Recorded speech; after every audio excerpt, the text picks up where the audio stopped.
Հարգանքներս ձեզ վերջին երկու օրերի ընթացքում, սիրելի բարեկամներ, հանրության տարբեր շրջանակների կողմից շատ բուռն կերպով քննարկվում է այն հարցը, թե արդյոք Սամվել Կարապետյանը կարող է դառնալ Հայաստանի հաջորդ վարչապետը կամ կարող է ընտրվել Հայաստանի հաջորդ վարչապետը։ Բնականաբար իշխանության տարբեր ներկայացուցիչներ այլ կերպ են ներկայացնում նշված գաղափարի հեռանկարն ու հնարավորությունը, ընդգծելով, որ դա հնարավոր չէ, պատճառաբանելով այն հանգամանքը, որ Սամվել Կարապետյանը Հայաստանի Հանրապետության գործող սահմանադրական կարգավորումների համաձայն չի հանդիսանում միայն Հայաստանի Հանրապետության քաղաքացի եւ վերջին 4 տարիների ընթացքում մշտապես չի բնակվել Հայաստանի Հանրապետությունում։ Իսկ Սամվել Կարապետյանի աջակիցները, գաղափարակիցները, կուսակիցները, հարազատները այլ լույսի ներքո են ներկայացնում նշված գաղափարի հեռանկարն ու հնարավորությունը։ Զուտ մասնագիտական հարթության համատեքստում, սիրելի բարեկամներ, փորձեմ ներկայացնել իմ տեսակետը արծարծվող հարցի հեռանկարի եւ հնարավորության մասին։ Իմ տեսակետն ու դիրքորոշումը բացառապես խարսված է գործող սահմանադրական կարգավորումների վերլուծության արդյունքում եւ բացառապես բխում է գործող իրավական նորմերի բովանդակությունից եւ գործող սահմանադրության կողմից տրված հնարավորություններից։ Բայց մինչեւ իմ տեսակետը ձեզ ներկայացնելը, սիրելի բարեկամներ, հարկ եմ համարում ընդգծել, որ ինձ մոտ տպավորություն է ձևավորվել, որ մեր հանրության տարբեր շրջանակներ եւ մասնավորապես քաղաքական շրջանակներ տարբեր կամ լավ չեն ընկալել Նարեկ Կարապետյանի կողմից 3 շրջանառության մեջ դրված ծրագիրը կամ այլ լույսի ներքո են ներկայացնում այդ ծրագիրը եւ դրա հնարավորությունը։ Որպեսզի պարզ լինի, թե ինչի մասին է խոսքը, հարկ եմ համարում ընդգծել հետեւյալը։ Սիրելի բարեկամներ, գործող սահմանադրության 148-րդ հոդվածի համաձայն կառավարության անդամը, իսկ Հայաստանի Հանրապետության վարչապետը, փոխվարչապետերը եւ նախարարները հանդիսանում են կառավարության անդամներ, պետք է բավարարեն падգամավորին ներկայացվող պահանջները։ Իսկ падգամավորին ներկայացվող պահանջները արտացոլված են Հայաստանի Հանրապետության Սահմանադրության 48-րդ հոդվածում, համաձայն որի Հայաստանի Հանրապետության ազգային ժողովի падգամավոր կարող է ընտրվել Հայաստանի Հանրապետության 25 տարին լրացած, վերջին 4 տարում միայն Հայաստանի Հանրապետության քաղաքացի հանդիսացող, վերջին 4 տարում մշտապես Հայաստանի Հանրապետությունում բնակվող եւ Հայաստանի Հանրապետության պետական պաշտոնական լեզվին հայերենին տիրապետող յուրաքանչյուր անձ։ Սա նշանակում է, սիրելի բարեկամներ, որպեսզի Հայաստանի Հանրապետության վարչապետ ընտրվի կամ դառնա անձը Հայաստանի Հանրապետության քաղաքացին, պետք է լրացած լինի նրա 25 տարին, պետք է վերջի 4 տարում հանդիսանա միայն Հայաստանի Հանրապետության քաղաքացի եւ վերջի 4 տարում նա մշտապես պետք է բնակված լինի Հայաստանի Հանրապետությունում։ Սա նշանակում է, եթե այս պահի դրությամբ մենք վերլուծենք ստեղծված հարցում հնարավորությունը, սա նշանակում է, որ գործող սահմանադրական կարգավորումները բացառում են այլ պետության քաղաքացիություն ունեցող անձին գործող կարգավորումների համաձայն ներկայումս դրանց համատեքստում եմ ես ընդգծում, բացառում են այլ անձի Հայաստանի Հանրապետության վարչապետ դառնալու հնարավորությունը, քանի որ այդ անձը վերջին 4 տարիների ընթացքում մշտապես չի բնակվել Հայաստանի Հանրապետությունում եւ վերջի 4 տարում չի հանդիսացել միայն Հայաստանի Հանրապետության քաղաքացի։ Սակայն, սիրելի բարեկամներ, գործող սահմանադրության 202-րդ հոդվածը հնարավորություն է տալիս Սահմանադրության մեջ փոփոխություններ իրականացնել, որոնք են այդ դեպքերը։ Կոնկրետ շատ չծանրանամ, բայց գործող սահմանադրության այն հոդվածը, որը ներկայացնում է կառավարության անդամի ներկայացվող պահանջները, մտնում են այն հոդվածների թվի մեջ, որոնք կարող են փոփոխվել ոչ թե հանրաքվեի միջոցով, այլ ազգային ժողովի 2/3 կողմից։ Դա էլ ունի իր ընթացակարգը, բոլոր դեպքերում սահմանադրական նորմերի փոփոխության դեպքում նախագիծը պետք է ուղարկվի սահմանադրական դատարան եզրակացություն ստանալու, ինչը ենթադրում է որոշակի ժամանակ եւ ընթացակարգ, այնուամենայնիվ, եթե որևէ քաղաքական ուժի հաջողվի Հայաստանի Հանրապետության ազգային ժողովում ունենալ սահմանադրական մեծամասնություն, այսինքն 2/3 արկայություն, ապա նրանք հնարավորություն կունենան սահմանադրության այն հոդվածները, որոնք չեն ենթադրում հանրաքվեի միջոցով փոփոխություն, իրականացնել այդ հոդվածներում փոփոխություններ, այսինքն խոսքը բացառապես ազգային ժողովի ընտրությունների արդյունքում սահմանադրական մեծամասնություն ունենալու հնարավորության մասին է, որի առկայության պայմաններում Հայաստանի Հանրապետության սահմանադրությունում կարող են տեղի ունենալ փոփոխություններ, որը հնարավորություն կտա վարչապետ դարձնելու կամ դառնալու կամ ընտրելու կամ նշանակելու այն անձին, որի կարգավիճակը կամ չափանիշները փոփոխված կլինեն ազգային ժողովի սահմանադրական մեծամասնության կողմից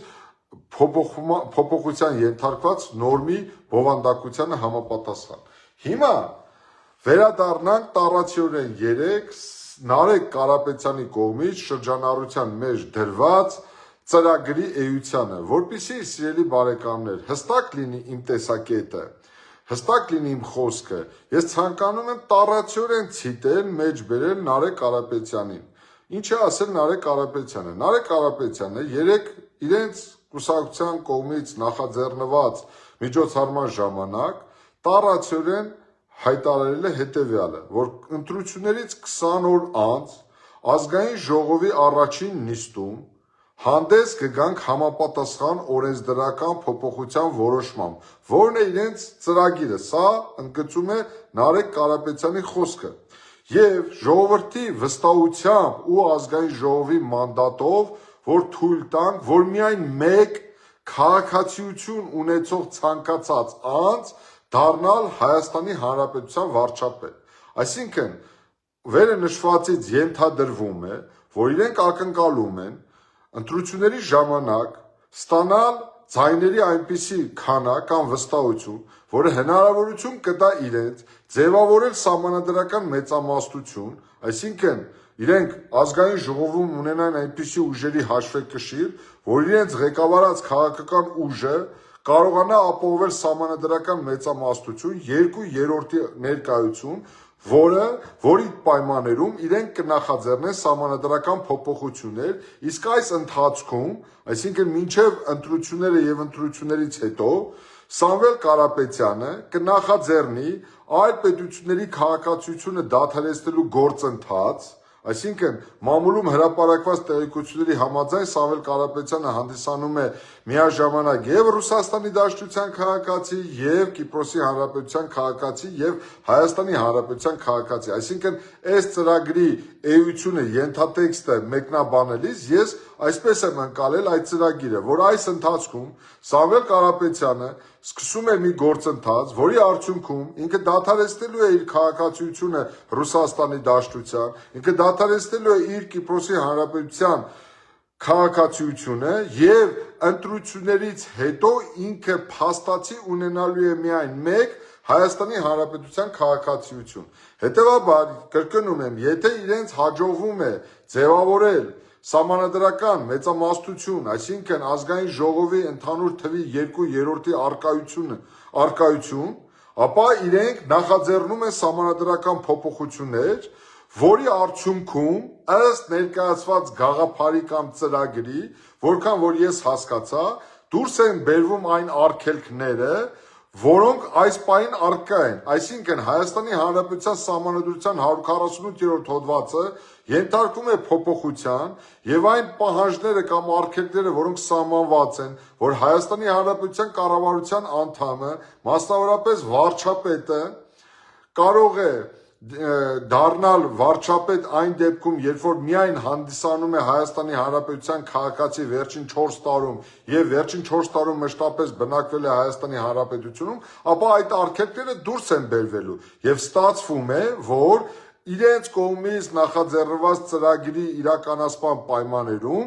այդ ժամանակվա իրականացված փոփոխությունների արդյունքում Հայաստանի Հանրապետության վարչապետ կարող է դառնալ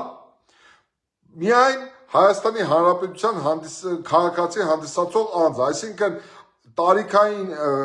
ուրեմն այլ պետությունների քաղաքացի հանդիսանալու արգելքը եւ վերջի 4 տարում միայն Հայաստանի Հանրապետությունում բնակվելու, մշտապես բնակվելու սահմանափակումը իրենք վերացնելու են։ Որքան ես հասկանում եմ, սա է այս գաղափարի նպատակը։ Եվ սիրելի բարեկամներ, ես կարծում եմ հետևյալը, ընդհանրացնելով եւ ավարտելով խոսքս, ես կարծում եմ բավականին հետաքրքիր տարբերակով է փորձ արվել ներկայացնել Սամվել Կարապետյանի առաջիկա դերակատարությունը մինչև ընտրական գործընթացը եւ ընտրություններից հետո, բայց անգամ այս պայմաններում ես հարկ եմ համարում ասել հետեւյալը, որքան հասկացավ Նարեկ Կարապետյանի ներկայացված ծրագիրը դա փորձ է արվելու իրականացնել ընտրություններից հետո։ Իսկ մինչև ընտրությունները, սիրելի բարեկամներ, մինչև ընտրությունները իրենց ասացի տրամաբանությունից ես հանգել եմ հետևության, որ իրենք առաջնորդվելու են բացառապես գործող սահմանադրաիրավական կարգավորումների լույսի ներքո։ Իսկ գործող սահմանադրաիրավական կարգավորումների համատեքստում ակնհայտ է, որ իրենց ընտրական ցուցակը գործող կարգավորումների համաձայն Սամվել Կարապետյանը չի կարող գլխավորել։ Ենթադրվում է, որ իրենց կուսակցության ընտրական ցուցակը ղեկավարելու է Նարեկ Կարապետյանը եւ քվեարկվելու է այն ցուցակը, որտեղ Սամվել Կարապետյանը այս պահին չի լինելու։ Այս ծրագիրը ենթադրվում է ընտրություններից հետո եւ միայն այն դեպքում, երբ որ իրենք կձևավորեն սահմանադրական մեծամասնություն։ Բայց այստեղ զուտ դիտարկման առումով եմ ես ասում, սիրելի բարեկամներ, եթե Սամվել Կարապետյանին հաջողվի ձևավորել սահմանադրական մեծամասնություն կամ իրենք ստանան այնքան վստահության քվե, որ կարողանան ապահովել իսկապես սահմանադրական մեծամասնություն, մնացածը օրենսդրական տեխնիկայի հարց է։ Մարդիկ այս պահին, կոնկրետ Նարեկ Կարապետյանը կամ այդ քաղաքական ուժի ներկայացուցիչները, այս պահին ներկայացրել են իրենց տեսակետը, եւ այդ տեսակետը իրավական առումով հնարավոր է, եթե, կրկնում եմ, իրենց հաջողվի ազգային ժողովի ընտրություններում ձևավորել սահմանադրական մեծամասնություն։ Այլ կերպ ասած, գործող սահմանադրությունը տալիս է հնարավորություն Հայաստանի Հանրապետության սահմանադրության 148-րդ հոդվածում կատարել փոփոխություններ ազգային ժողովի կողմից, ազգային ժողովի 2/3 համապատասխան որոշմամբ, որի համաձայն կարող են փոփոխություններ իրականացվել Հայաստանի Հանրապետության 148-րդ հոդվածում, որը հնարավորություն կարող է տալ այլ չափանիշներով վարչապետ դառնալու անձի, որը այսօրվա չափանիշներին չի համապատասխանում։ Սպասենք իրադարձություններին, սիրելի բարեկամներ, այլ հարց է, թե գործող կարգավորումները որքանով են համապատասխանում ժողովրդավարության սկզբունքներին կամ գործող սահմանադրության դրույթները որքանով են համապատասխանում մեզանից յուրաքանչյուրի քիմքին, պատկերացումներին, ներքին համոզմունքներին, այնուամենայնիվ ես ուզում եմ արձանագրել, որ գործող սահմանադրությունը տալիս է նման հնարավորություն նման քաղաքական հաշվեկշիռ ունենալու պայմաններում։ Հիմա ամեն ինչ կախված է լինելու մեր ժողովրդից։ Մեր ժողովուրդը ինչպիսի վստահության քվե կտա Սամվել Կարապետյանին, ցույց կտա ժամանակը։ Կվստահի նրան կտա իր ձայնը, այսինքն Սամվել Կարապետյանի ղեկավարած քաղաքական ուժը կունենա սահմանադրական մեծամասնություն, բնականաբար իշխանությունը կանցնի իրենց ձեռքը եւ իրենց պատկերացումներով կիրականացնեն սահմանադրական փոփոխություններ, որը հնարավորություն կտա Սամվել Կարապետյանին դառնալու Հայաստանի Հանրապետության հաջորդ վարչապետը։ Բայց գործող կարգավորումների համատեքստում ես ընդգծում եմ, որ գործող կարգավորումները մինչև ընտրությունները այլ չափանիշներ են սահմանել եւ այդ չափանիշների արդյունքում մենք ընտրական ցուցակը, այդ կուսակցության, այդ քաղաքական ուժի ընտրական ցուցակը ենթադրվում է, որ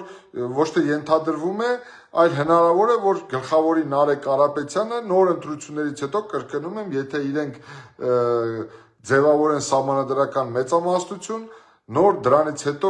կնախաձեռնեն սահմանադրական փոփոխություններ, որը հնարավորություն կտա Սամվել Կարապետյանի դառնալու Հայաստանի վարչապետ։ Իհարկե, սա զուտ իրավական տեսանկյունից ես վերլուծեցի, սիրելի բարեկամներ, քաղաքական տեսանկյունից ինչ խոսք, քաղաքական գործընթացները այնպիսին են, որ առաջիկա ամիսները իսկապես շատ բուռն են լինելու, շատ բաներ կարող են փոփոխվել, շատ իրադարձություններ կարող են տեղի ունենալ քաղաքական ուժերի